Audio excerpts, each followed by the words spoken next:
All right, Quinn Hennick here. We're going to explain the Juggernaut Training System squat warm-up for the online coaching. The first drill here is 90-90 breathing and bracing. So we're in supine, so you're laying on your back, your hips and knees are bent to 90 degrees. You got a foam roller in between the knees just to kind of set the hips there.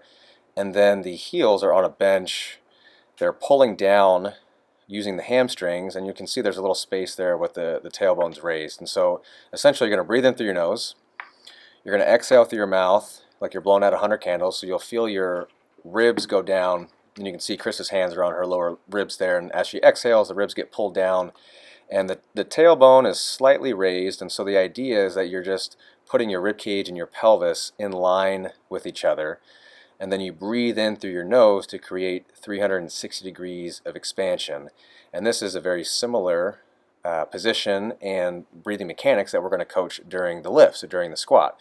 So exhale to set position, you pull the ribs down, and then you breathe in through your nose and push air into that position and try to expand 360 degrees. And so your back won't change position, it won't arch up off the ground, it doesn't have to flatten anymore, just try to keep it nice and stable.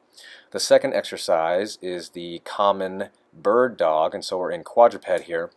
We'll start on hands and knees, and the idea behind this exercise is that we're just learning to dissociate hip and shoulder movement from the trunk. And so you can see the trunk remains relatively motionless, and so the rib cage and the pelvis just kind of maintain that parallel relationship. And then we'll go into hip flexion and shoulder extension, and then hip extension and shoulder flexion.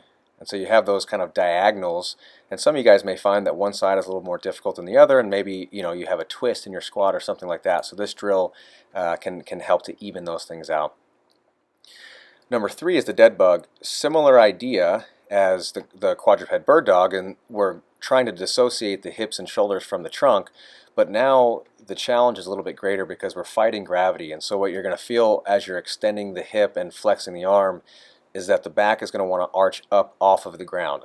And so this is where you use the breathing sequence from the 90-90 drill. You're going to breathe in through your nose, exhale with some force now. So as you extend that leg, keep the ribs down, keep the abs on so that the back remains motionless and stable.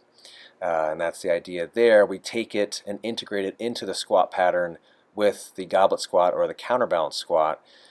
So holding a weight out in front of you, it just gives you some room to experiment, essentially. So you can see here, Chris's, again, rib cage and pelvis remain relatively motionless, uses the counterbalance so that she can maintain mid-foot pressure. And as we watch the hips and the knees, they both bend pretty much simultaneously. And so it's not this, knees break way forward without the hips moving, or hips sit way back without the knees moving. It just, hips and knees just bend and straighten together.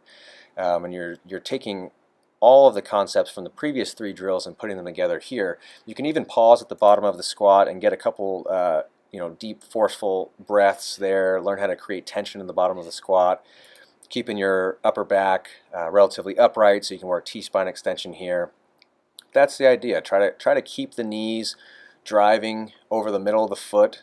Stay in your ankle, stay in your quads, and just straight up, straight down.